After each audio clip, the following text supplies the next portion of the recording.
دین جیسا کہ میں کل عرض کر رہا تھا کہ تنظیم زندگی کا نام ہے، اور تنظیم وہی قابل عمل ہو سکتی ہے جس کا بنانے والا خواہشات ہوا و ہوس سے مافوق ہو۔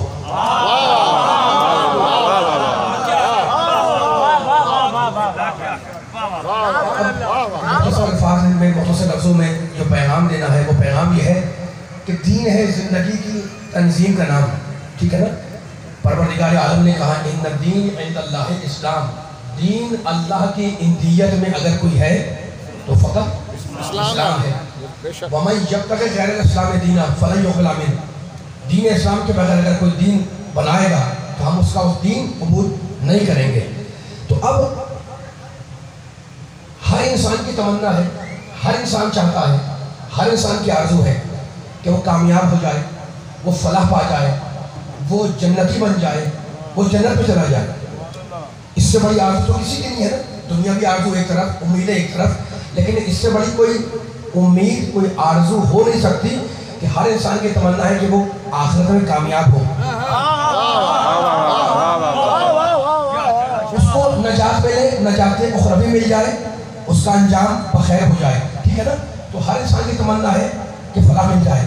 اللہ کہتا ہے قرآن میں کہ اگر انسان فلاح چاہتا ہے، نجات چاہتا ہے، کامیابی چاہتا ہے، جنت چاہتا ہے، تو اسے چاہیے کہ وہ اپنے نفس کو گناہوں سے پاک کر لے۔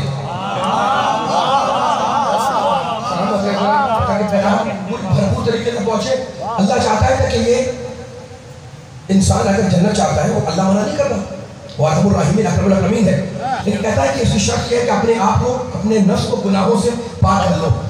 دیکھیں اب ہر انسان کی تمنا ہے جنت ملے، اور اللہ نے کہا ہے کہ ملے گی جنت، لیکن اپنے نفس کو گناہوں سے پاک کر لو، ٹھیک ہے نا؟ اچھا تو اب وہ کون سی چیزیں ہیں جن میں انسان کا نفس گناہوں میں آلودہ ہو جاتا ہے؟ کچھ چیزیں تو ہوں گی نا جس سے انسان کا نفس خراب ہوتا ہے، گناہوں میں آلودہ ہو جاتا ہے۔ تو اب کون سا سننے والا ایسا ہے جو یہ نہیں جانتا کہ نماز پڑھنے میں ثواب ہے اور نماز چھوڑنے میں عذاب ہے؟ نماز پڑھو اس لیے کہ ثواب ملے گا، اور خبردار نماز نہ چھوڑنا ورنہ عذاب آ جائے گا۔ تو نماز پڑھنے میں کیا ہے؟ ثواب، چھوڑنے میں کیا ہے؟ عذاب۔ تو اب شوق ثواب ہمیں نماز پڑھواتا ہے، خوف عذاب ہمیں نماز پڑھواتا ہے۔ عزیزوں جہاں شوق اور خوف دونوں جمع ہو جائے اس منزل کا نام ہے تقویٰ۔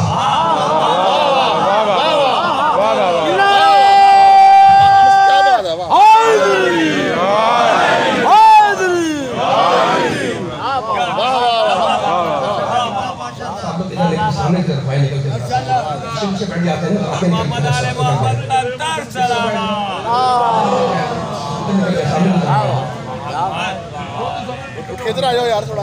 نعرے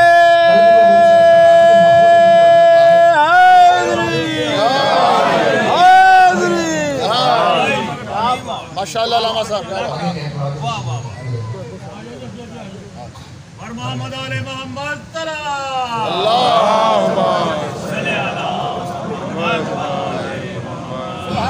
سبحان اللہ۔ جہاں شوق اور خوف دونوں جمع ہو جائے، ہر انسان چاہتا ہے کہ جنت ملے۔ اللہ کہتا ہے نماز پڑھو جنت دوں گا، اور خبردار نماز نہ چھوڑنا ورنہ عذاب آ جائے گا، ہے نا؟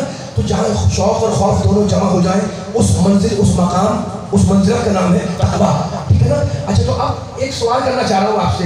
آپ کہتے ہیں جناب مجھے شوق ہے ثواب کمانے کا تو میں نماز پڑھتا ہوں، اور عذاب کا خوف ہے، مجھے بھی خوف ہے تو میں نماز پڑھتا ہوں، ہے نا؟ وہ کون سی، یہ شوق بھی ہے اور خوف بھی ہے انسان میں، انکار نہیں ہے مجھے، لیکن وہ کون سی چیز ہے انسان میں جو شوق دلاتی ہے ثواب کا اور خوف دلاتی ہے عذاب کا؟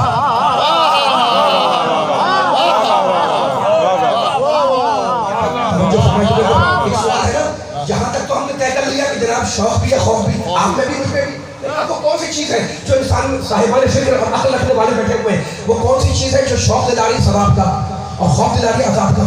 اس طاقت اور اس قوت کا نام ہے عقل۔ میں کتنا مشکل مرحلوں کو آسان کرتا ہوں آگے بڑھ رہا ہوں، اس لیے کہ آپ ساتھ دیں گے تو یہ مرحلے آگے بڑھیں گے۔ کل کی تخیل ذہن ہے آپ کے پاس، جانور کے پاس عقل نہیں ہے لیکن انسان عقل رکھتا ہے، ٹھیک ہے نا؟ تو تو وہ چیز، وہ طاقت، وہ فورس، وہ قوت جو انسان میں شوق پیدا کرتی ہے ثواب کا، اس کا نام ہے عقل۔ سورہ یاسین میں ارشاد فرمایا بسم اللہ الرحمن الرحیم سبحان الذی خلق الازواج کلھا مما تنبت الارض ومن انفسہم ومما لا یعلمون۔ کائنات کا رب بول رہا ہے، ارحم الراحمین بول رہا ہے، اکرم الاکرمین بول رہا ہے کہ ہم نے کائنات کے سارے جوڑوں کو 3 چیزوں سے پیدا کیا۔ اب سنیے اللہ کیا کہہ رہا ہے، سورہ یاسین 36واں سورہ، سبحان الذی خلق الازواج کلھا مما تنبت الارض۔ ہم نے کائنات کے جوڑوں کو 3 چیزوں سے بنایا، ہر ایک کو جسم دیا، ہر ایک کو روح دی اور ہر ایک کو نفس دیا۔ اب ان 3 چیزوں سے بس تیز سے ذرا چلتے رہے میرے ساتھ ساتھ، بہت کم ہوتا ہے، بار بار تکرار نہ کرنا پڑے۔ آپ صاحبان فکر ہے ماشاءاللہ، جملوں کو پک کرتے ہیں، جملوں کو اٹھاتے ہیں، اللہ آپ کی سماعتوں کو نظر بازے بچائے، لیکن بار بار تکرار نہ کرنا پڑے۔ ہر انسان کے پاس 3 چیزیں ہیں، میں ہوں کہ آپ یا یہ، ہر انسان کے پاس جسم ہے، ہر انسان کے پاس روح ہے، ہر انسان کے پاس عقل ہے۔ عزیزو کمال یہ ہے کہ ان 3 چیزوں سے مل کر جو مزاج بنے گا وہ بھی 3 چیزوں پر ہوگا۔ اگر جسم ہے تو مزاج میں فطرت آئے گی، اگر روح ہے تو مزاج میں عقل آئے گی، اور اگر نفس ہے تو انسان میں خواہش نفس ہوگی۔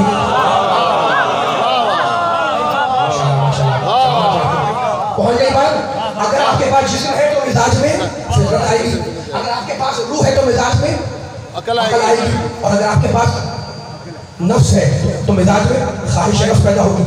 کوئی انسان ایسا نہیں جس کے دل میں خواہش نہ ہو، کوئی انسان ایسا نہیں جس کے دل میں تمنا نہ ہو، کوئی انسان ایسا نہیں جس کے دل میں آرزویں نہ ہو۔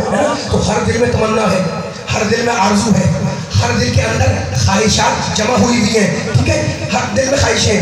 اب وہ کہتے ہیں بدھ مت والے، گوتم بدھ کے ماننے والے، بڑے مذہب والے، انہوں نے کہا میں اسلام کے نظریے تک جاؤں گا جس نبی کے اسلام کو ہم مانتے ہیں، نبی اسلام کے اسلام کو جو اللہ نے اسلام بھیجا ہے، میں آئے تو یہ پڑھ رہا ہوں آپ کے سامنے، اس اسلام کی عظمت میں مجھے جھکا کہنا ہے، لیکن یہ تمہیدیں گزارنی ہے انشاءاللہ، اور ہم اس گزر کے یہاں سے گزر کے اس مرحلے تک جائیں گے۔ گوتم بدھ کے ماننے والوں نے کہا بھائی ہر انسان میں خواہش ہے، میرے بھی اندر خواہش، آپ میں بھی خواہش، ان میں بھی خواہش۔ تو ہم کہنے لگے جناب یہ جو دنیا میں اتنی پریشانیاں ہیں، جو دنیا میں اتنا اختلافات ہیں، جو ایک انسان دوسرے انسان کے ساتھ دست و گریباں ہے، اتنا فرسٹریشن، اتنی بے چینی، اتنا اضطراب، اتنی بدامنی، اتنی بے اطمینانی، کہنے لگے جناب یہ ساری پریشانی اور ساری پرابلم اس لیے ہے، یہ سارے مسائل، توجہ فرمائیے گا، اہم بات کرنا چاہ رہا ہوں میں آپ سے، یہ ساری پرابلم، سارے مسائل اس لیے ہیں کہ ہر انسان کے دل میں خواہشوں نے گھیرا جمایا ہوا ہے، خواہشیں بھری ہوئی ہیں دلوں کے اندر، اس وجہ سے یہ پریشانیاں ہو رہی ہیں۔ اچھا بھائی تو پھر حل کیا ہے؟ توجہ ایک سننے والے کی، آپ بڑے صاحبان فکر ہیں اور اس صاحب فکر مجمع میں جملہ حضرت کرنا چاہ رہا ہوں میں کہ یہ ساری پرابلم اس لیے ہو رہی ہے کہ ہر دل کے اندر خواہشیں بھری ہوئی ہیں، خواہشیں جمع ہیں، تو پھر حل کیا ہے؟ کہنے کہ حل یہ ہے کہ دل کو خواہشوں سے پاک کرو، دل کو خواہشوں سے نکال دو، خواہشوں کو دلوں سے نکال دو اور دل کو پاک کر دو۔ تو اگر کیا ہوگا بھائی، کہنے اگر دل سے خواہشیں نکال کے پھر دو گے تو بے خواہش ہو جاؤ گے نا، جب بے خواہش ہو جاؤ گے تو کوئی پرابلم رہے گی نہیں۔ محمد اسلام کو کہنے لگا ان والوں، کہنے لگے ہر دل میں خواہش ہے، آپ کے دل میں خواہش، بچے کے دل میں خواہش، بڑے کے دل میں خواہش، ہر ایک کی اپنی خواہش ہے نا۔ تو کہیں گے مسئلہ سارا یہی ہے کہ دلوں سے خواہشوں کو نکال کے پھینکو، دل تمہارا پاک ہو جائے گا، جب تم پاک ہوگے تو گھر پاک ہوگا، جب تم مطمئن ہوگے تو تمہارا گھر مطمئن ہوگا، جب گھر مطمئن وہ کہہ رہے ہیں جب گھر مطمئن ہوگا تو محلہ مطمئن ہوگا، جب محلہ مطمئن ہوگا تو شہر مطمئن ہوگا، جب شہر مطمئن ہوگا تو ملک مطمئن ہوگا، جب ملک مطمئن ہوگا تو پورا معاشرہ مطمئن ہو جائے گا۔ تو دلوں سے خواہشوں کو نکال کے پھینکو تاکہ تمہیں اطمینان مل جائے۔ اب میں ان سے کہہ رہا ہوں کہ یہ اطمینان کا ملنا بھی تو ایک خواہش ہے۔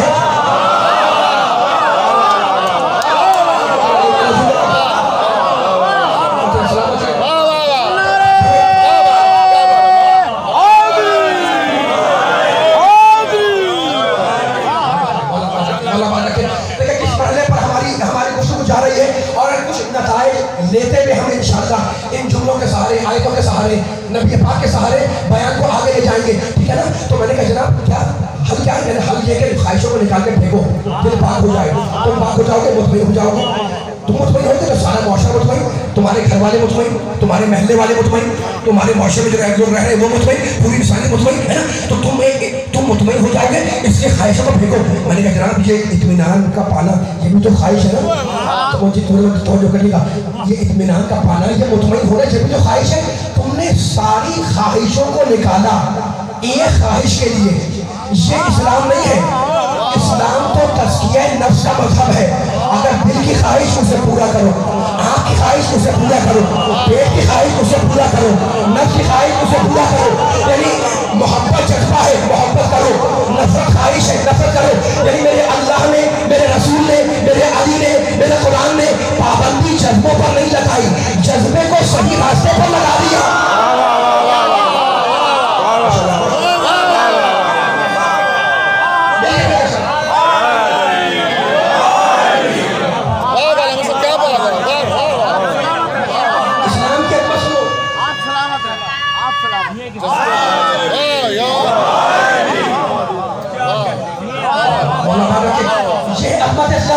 اسلام نے پابندی جذبوں پہ نہیں لگائی, اسلام نے پابندی محبت پہ نہیں لگائی, اسلام نے جذبوں کو صحیح راستے پر لگا دیا.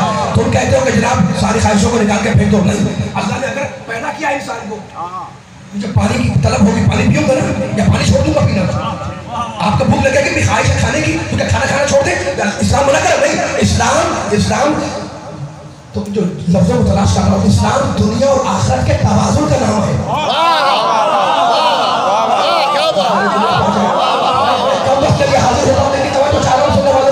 اسلام دنیا اور آخرت کے توازن کا نام ہے. قرآن کہتا ہے انما المؤمنون اخوة, مسلمان آپس میں بھائی بھائی ہیں. اگر محبت کرنی ہے تو سب سے کرو. آپ کے لیے پیغام دے رہا ہوں, بچے بزرگ بیٹھے ہوئے پیغام تاکہ سارے عالم تک پہنچے. انما المؤمنون اخوة, میں نہیں کہہ رہا ہوں, میرا اللہ کہہ رہا ہے, قرآن مجید میں کہہ رہا ہے مسلمان آپس میں بھائی بھائی ہیں. اگر محبت کرنی ہے تو سب سے کرو, ٹھیک ہے نا. تو اللہ نے محبت سے منع نہیں کیا. اگر محبت ہو, اب دیکھو میں آیت نہیں پڑھ رہا ہوں لیکن فطری بات کر رہا ہوں, اگر محبت ہے آپ کے دل میں تو پھر نفرت بھی ہوگی. اس سے محبت بھی جذبہ ہے جو انسان میں ہے اور نفرت بھی جذبہ ہے جو انسان میں ہے. بیٹا رہنا فیصلہ کر رہا ہوں میں, اگر محبت ہوتی ہے تو نفرت بھی ہوگا رہے گی. میرے اللہ نے نفرت سے منع نہیں کیا, اللہ نے نفرت سے انکار نہیں کیا, اللہ نے نفرت کو صحیح راستے پر لگا دیا کہ اگر ان سے محبت کرو تو ان کے دشمنوں سے نفرت کرو.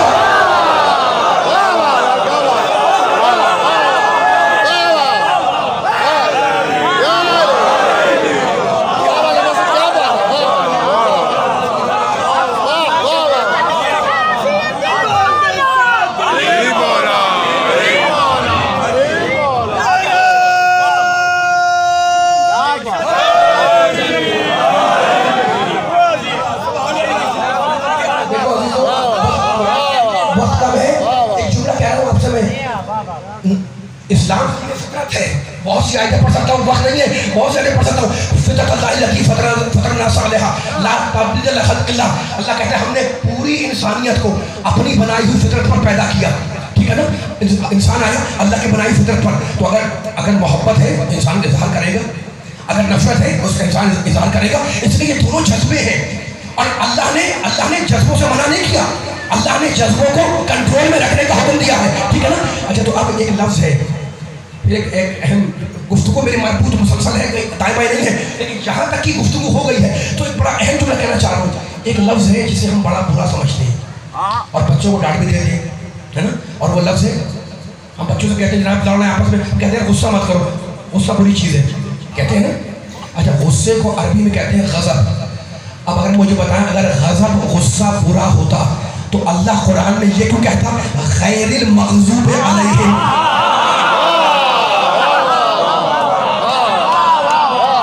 میرے سامنے بیٹھا تھا میں کو پیغام دینے کے لیے حاضر ہوں آپ کی خدمت میں. غصہ نہ کرو بھائی, غصہ بری چیز ہے.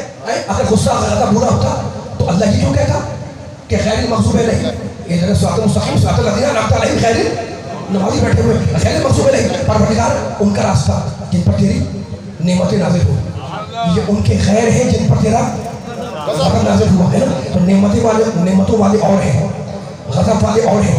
آیت نے بتلا دیا کہ اللہ غصہ بھی کرتا ہے, اللہ بھی تو کبھی کبھی غضب میں آتا ہے نا. ورنہ یہ آیت نہیں ہوتی. سورہ ہم کی آیت. یہ نوجوانوں بچوں جملہ یاد رکھنا, اگر غصہ برا ہوتا, اگر غضب برا ہوتا تو اللہ کیوں کہتا غیر مغضوب علیہم؟ اس کا مطلب یہ ہے کہ اللہ بھی کبھی کبھی جلال میں آتا ہے, اللہ بھی کبھی کبھی غصے میں آتا ہے, ٹھیک ہے نا. سورہ ہم اور اب سورہ بقرہ میں کہتا ہے, استدلال کو اور اسٹیبلش کرنے کے لیے آیت پڑھا, باؤ بے غضب من اللہ. اللہ کہتا ہے یہودی میرے غضب کا شکار ہو گئے. کون؟ یہودی. کیا ہو گئے؟ اللہ کے غضب کا شکار ہو گئے. یہودیوں پر اللہ کا غضب آ گیا. میں نہیں بول رہا ہوں, سورہ بقرہ میں جا کر آپ آیت چیک کر لیں, وہ سورہ ہم, یہ سورہ بقرہ, دونوں آیتوں میں اللہ نے کہہ دیا کہ میں غضب نازل کرتا ہوں, میں غصہ بھی کرتا ہوں, ٹھیک ہے نا. تو اللہ غصہ بھی کرتا ہے, اللہ غضب بھی نازل کرتا ہے. اچھا, اسی کے مقابلے میں چیز ہے غضبناک ہونا یعنی ناراض ہونا, غصہ دکھانا یعنی ناراض ہونا. یہ ہونا آپ کو غضب کر رہے ہیں کسی پر یعنی ناراض ہو رہے ہیں, تو یہ غضبناک ہونا یہ بھی اللہ کی صفت, اور راضی ہونا یہ بھی اللہ کی صفت.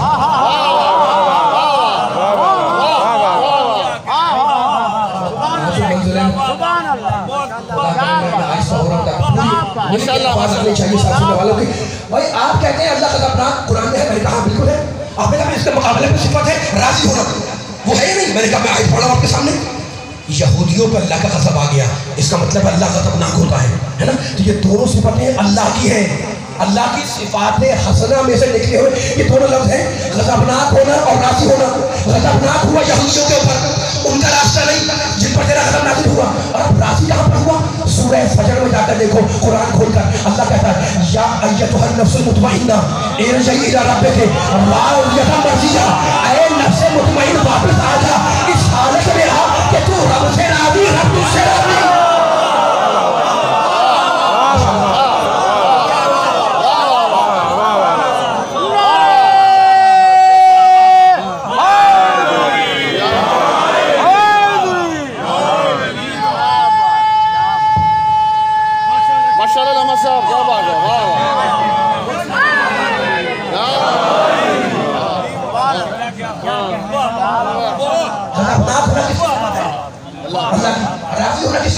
اللہ کی. اب ہم پر کوئی اعتراض نہیں کر سکتا, ہم نے آیتیں پڑھ لی ہیں, سورہ بقر, سورہ ہم, سورہ والفجر, ٹھیک, سورہ فجر. کیا کہا اللہ نے؟ اے اطمینان رکھنے والے نفس ارجع الی ربک, واپس آ جا اپنے رب کی طرف. مشہور آیت ہے نا, کیسے آ جا؟ راضیۃ مرضیہ, کہ تو رب سے راضی ہو, مرضیہ رب تجھ سے راضی ہو, ٹھیک ہے. تو فیصلہ ہو گیا کہ اللہ راضی بھی ہوتا ہے, اللہ غضبناک بھی ہوتا ہے, اور یہ دونوں صفتیں غضبناک ہونا اور راضی ہونا.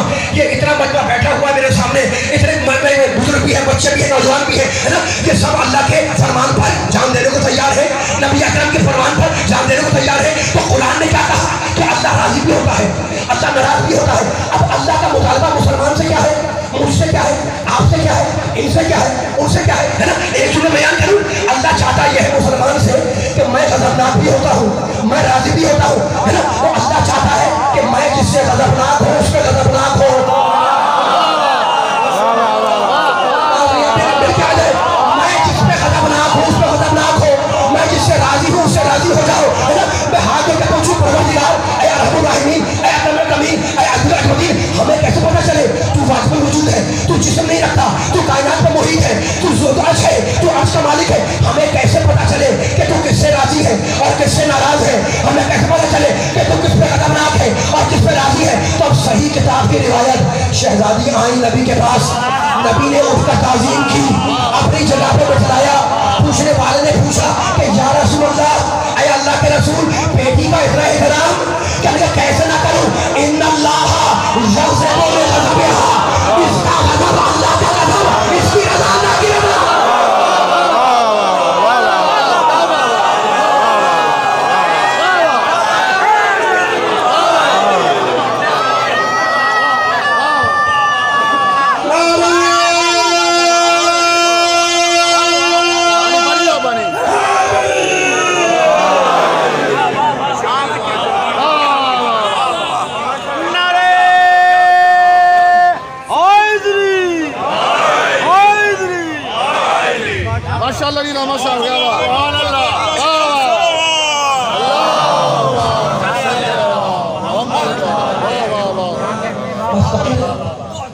آخری بندوں سے قریب ہو گئی ہے, لیکن اب ذکر آیا ہوا ہے قرآن کی آیتوں کا, ہے نا. وہ اللہ ہمیں ہمارا پیدا کرنے والا کون ہے؟ اللہ ہے۔ اللہ ہے۔ اس نے پیدا کیا، اور سے آگے پڑھتا ہوں میں، وقت نہیں ہے، کون ہے پیدا کرنے والا؟ اللہ خالق ہے ارض و سما، ہے نا؟ اس نے پیدا کیا انسانوں کو، وما کس نے پیدا کیا؟ وما خلقت الجن والانس الا لیعبدون، میں نے انسان کو بنایا اپنی عبادت کے لیے، میں نے جن کو بنایا اپنی عبادت کے لیے۔ اب تخلیق کا ذکر آیا ہوا ہے انسان کی، میں نے آیت پڑھ دی، ہم نے تمہیں پیدا کیا ہے اپنی عبادت کے لیے۔ عجیب بات ہے کہ جب انسان پیدا ہوا تو اللہ نے پروردگار نے تو جو فرمائی کہ ایک جملہ آنے والا ہے، اور لفظوں کو تلاش کر رہا ہوں کہ یہ اتنی باریک اور اتنی نازک بات کیسے اپنے سننے والوں کے گوش گزار کروں، لیکن مجھے یقین ہے انشاءاللہ آپ کا ذہن، آپ کا علم میرے ان کہے ہوئے جملوں کو ٹھیک کر لے گا۔ بہت وقت کم رہ گیا لیکن مجھے یہ جملہ بیان کرنا ہے۔ دیکھو پروردگار نے انسان کی پیدائش پر غسل کو مستحب قرار دے کر بتایا کہ یہ نجس نہیں ہے۔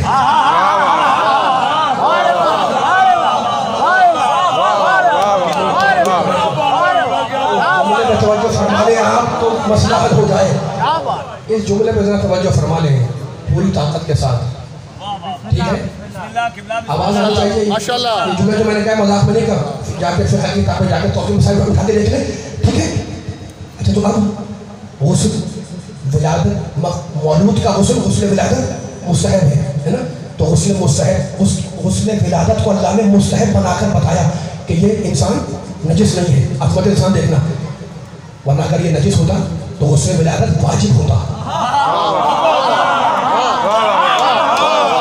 لیکن میرے انگلی خدا نخواستہ خون کی کڑائی کٹ جائے تو میں انگلی پھونوں گا نا، پاک کر لوں گا، لیکن جب غسل کروں گا غسل تو واجب نہیں ہے۔ توجہ فرمائے جملے کے اوپر، توجہ فرمائے۔ ماشاءاللہ۔ مسئلہ حل ہونا چاہیے، اور اسی مسئلے کو بیان کرنے میں آج حاضر ہوں آپ کے سامنے، ٹھیک ہے؟ تو غسل ولادت مستحب نہیں، مرنے کے بعد کا غسل واجب۔ میت کو دفناؤں کیسے نہیں؟ مستحب ہے یا واجب؟ واجب۔ غسل میت واجب۔ بولتے رہے میرے ساتھ الفاظ کی آگے پیچھے نہ ہو جائے، بچہ کرنا محسوس کر رہا ہوں۔ غسل میت کیا ہے؟ واجب۔ غسل مولود کیا ہے؟ مستحب۔ مستحب ہے نا؟ ٹھیک ہے نا؟ تو اتنا تو پتہ چل گیا کہ مرنے کے بعد چاہے انسان نجس ہو جائے لیکن پیدائش کے وقت نجس نہیں ہوتا، پیدائش کے وقت نجس انسان نہیں ہوتا۔ اب انسان کے سفر کی 3 منزلیں ہیں، یہ انسان کے سفر کی 3 منزلیں اگر میں نے بیان کر دی مسئلہ حل ہو گیا۔ دیکھو پروردگار کہتا ہے انا خلقنا الانسان من نطفۃ امشاج، ہم نے انسان کو قطرہ نجس سے پیدا کیا۔ تو انسان کے سفر کی 3 منزلیں، پہلی منزل صلب پدر، باپ کے صلب میں رہا، دوسری منزل رحم مادر، ماں کے پیٹ میں آیا۔ میرے ساتھ ساتھ مجھے پیچھے بیٹھا آواز نہیں آ رہی ہے، میری آواز اگر پہنچ رہی ہے میں نہ دیکھ پاؤں لیکن جملہ آخری آدمی تک پہنچے گا تو مزہ آئے گا، ہے نا؟ انسان کے سفر کی 3 منزلیں، مسافر ہے نہیں یہ انسان، اللہ کے پاس سے آیا ہے، اس کے سفر کی 3 منزلیں، یہ 3 منزل ذہن میں رکھنا بڑا لطف لوگے انشاءاللہ۔ پہلی منزل ہے صلب پدر، باپ کا صلب، دوسری منزل ہے ماں کے شکم میں آیا، اور تیسری منزل ہے یہ دنیا، اس دنیا میں آیا۔ عزیزوں انسان جب دنیا میں آتا ہے، جب بھی اسے غسل دیا جاتا ہے، انسان جب دنیا سے جاتا ہے جب بھی اسے غسل دیا جاتا ہے نا؟ لیکن آئے تو بھی غسل، گیا تب بھی غسل، لیکن دونوں غسل میں فرق یہ ہے کہ غسل مولود ہے مستحب، غسل میت ہے واجب، ہے نا؟ یعنی جو آیا ہے تو غسل مستحب ہے، جب جا رہا ہے تو غسل واجب ہے، ٹھیک ہے نا؟ تو توجہ فرمائیے کہ ایک لفظ تلاش کر رہا ہوں کہ میں کہنا کیا چاہ رہا ہوں، میں آیا ہے انسان تو غسل ہے لیکن مستحب ہے، واجب نہیں ہے۔ جب گیا ہے تو انسان کا غسل واجب ہے، ٹھیک ہے نا؟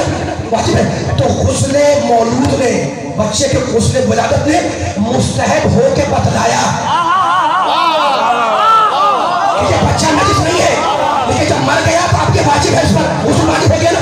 انسان غسل دے گا مرنے کے بعد چاہے نجس ہو جائے لیکن پیدائش کے بعد بچہ نجس نہیں ہوتا، ہے نا؟ غسل واجب نہیں ہوتا، ٹھیک ہے؟ تو اب کتنا کہنا چاہ رہا ہوں میں، دیکھو تخلیق میں بچے کی انسانی تخلیق میں ماں اور باپ دونوں کا احسان ہے، لیکن طہارت میں باپ کا نہیں فقط ماں کا احسان ہے۔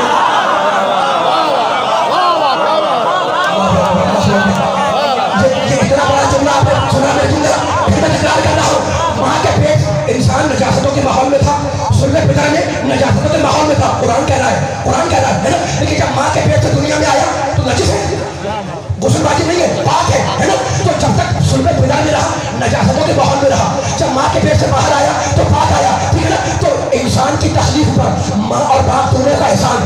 لیکن طہارت پر باپ کا نہیں، فقط ماں کا احسان ہے. یہ ماں باپ ہے کون؟ مرد اور عورت. اللہ نے تخلیق میں مرد اور عورت دونوں کو رکھا، لیکن طہارت میں فقط ماں کو رکھا. یعنی اللہ نے مزاج زن میں، عورت کے مزاج میں ایک ایسا نظام رکھا ہے کہ جب اللہ کو طہارت کا کام لینا ہوتا ہے،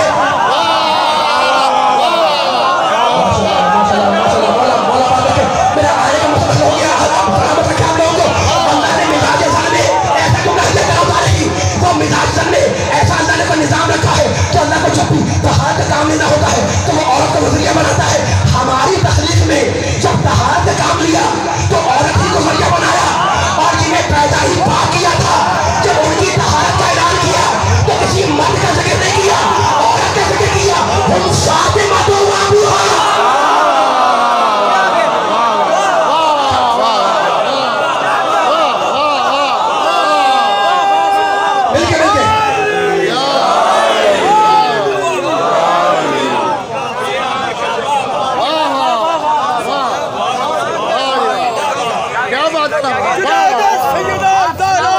سلام اللہ علیہ کی ذات پر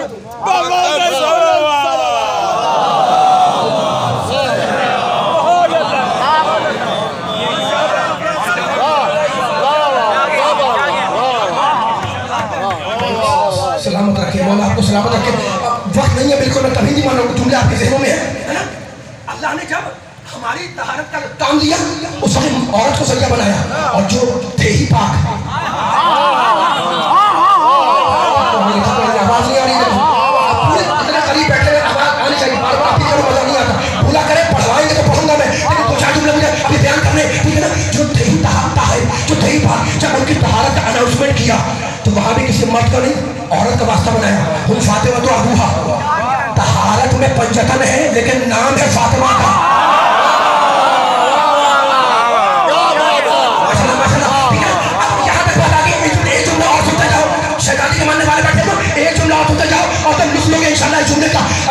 پروردگار نے جس کے ذریعے، جس عورت کے ذریعے اللہ نے انسان کو طیب و طاہر بنایا، اس کا نام نہ بہن رکھا نہ بیٹی.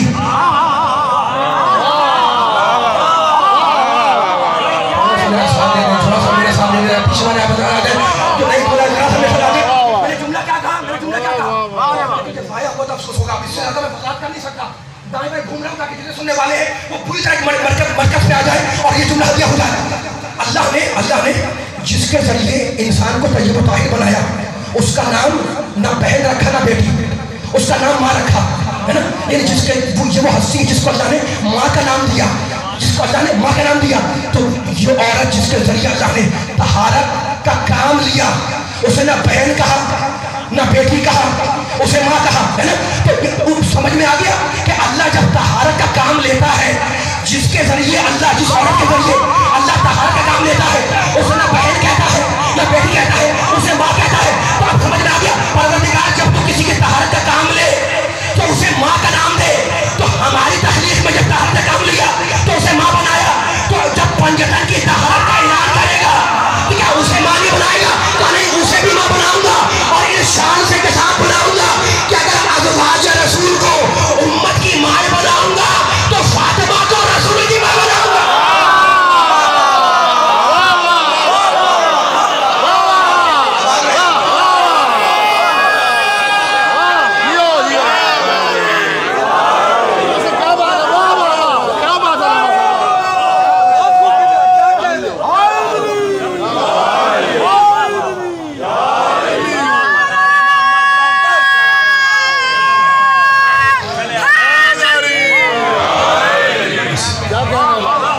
ماشاءاللہ کیا کہنے ہیں. اس فاطمہ کا بیٹا ہے حسین.